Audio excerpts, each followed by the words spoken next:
What happened when you guys helped Gucci Mane in a huge brawl? Oh, shit. Nigga was just squabbing. I ain't fight that time. I was done fighting, I think, by then. Like, that was later on in fight history with BMF. I'm the early fight history with that shit when it was just not too many of it. Once it was 30 around what I'm fighting for, I got 6, 7 from out where I'm from. I got big old that from my neighborhood and shit out here with me, nigga. Them beat everything up. I ain't had to fight. At that, I was just watching who wasn't fighting this shit by that time, seeing who running. That's how I seen Jeezy run. And seeing who running, that's what I was doing at that time. But it was some shit about Gucci had a song with some from Scottsdale. Got on a feature or something and then took the beat or whatever and redid the song for itself and put some other on it, and the song blew up called Black Tea. So the was a football coach and brought a whole bunch of niggas up to the club, to Jazzy T's or something, to come try to post had been checking Gucci or whatever, trying to check Gucci. He didn't know that night Gucci was deep as a. He had the whole BMF was in that bitch with Gucci, because Gucci and Jeezy was doing the Icy song together. So we was in that bitch that deep. So while they pushing that line, like after they performed, and start pushing Gucci line, whoa, woofing, whoa, nigga, whoa, you did this, nigga, whoa. I seen my man them was getting mad. They ain't like that shit. Even though it didn't have nothing to do with them for real. It just looked like it was, because we was all together. It looked like to the crowd, like them all walked in together. Y'all pressing all the. And at first we like, nah, chill, bro, chill, let them. And he like, this ain't got nothing to do with y'all, BMF, this ain't got nothing to do with y'all. And then next thing you know, that said some more aggressive shit. My man just hooked him. Oh, set it off. Told you, my nigga right there in that paint, nigga. That's why talking set it off. Boom. We back up. Me, J-Bo, Bull, few of back. Big O still fighting back then. But we should certain back up. Jeezy hightail up out of there. Yeah, I remember that. You said Jeezy hightailed it up out of there? Choo, right here in front of all of us. Everybody seen him. Can't nobody lie. Yeah.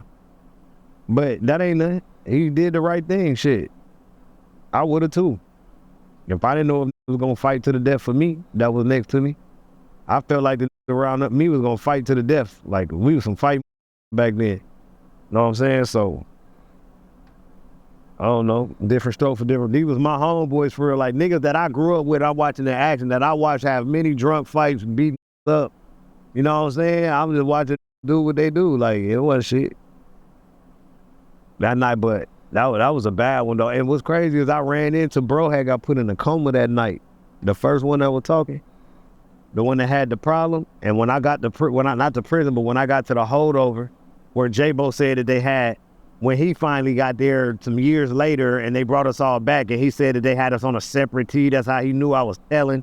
In his interview, that's what he said. I knew Bleu was telling. I know Bleu was telling. I don't need to see no paperwork because he was on one side and we was on another side. Well, that jail, when I went to that jail, when I first went to that motherfucking jail, boy, it was up. Nigga, it was on the floor with a nigga.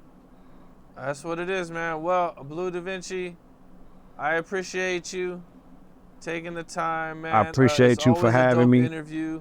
You know, the fans love your insights on everything, man, your history. Hey, fans. Hey, fans.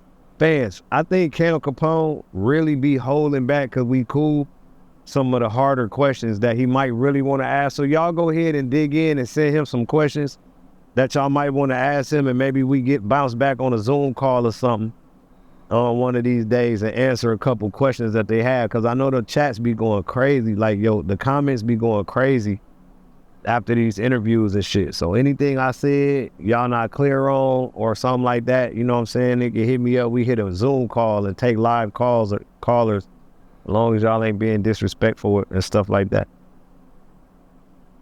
All right, yeah. Let me know some questions you guys got for Bleu Davinci, man.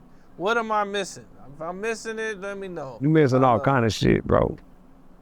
Okay. Well then. You never talked about the Dipset shit. You never talked about I think we hit Dipset last time. Oh, we did? Oh. You never talked about yeah, we can't talk about that. Yeah, I don't know. Some of that shit I wasn't around for, so I can't speak on anyway. I was in the studio. But yeah, anything that you could think or anything you see online or something you ain't clear on, you want to see, I tell you that all the time. Just let me know, bro. You see I don't be running. You see I don't be running to no whole bunch of platforms going to do that shit. You'll hit me, I entertain it. For real, but a lot of these, like, all these, I ain't gonna be naming people, but you know how this shit go. I hear you. Yeah, for sure. Hell yeah, but it's always good talking to you, bro. Appreciate you for pulling up to the crib. You know what I'm saying? But it's about time for y'all to go.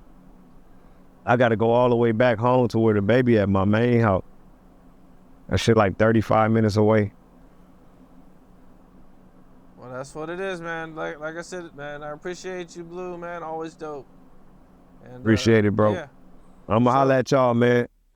What's up? This is Cam Capone. We got more content like this coming soon. So hit that like button, subscribe, and stay locked in to Cam Capone News.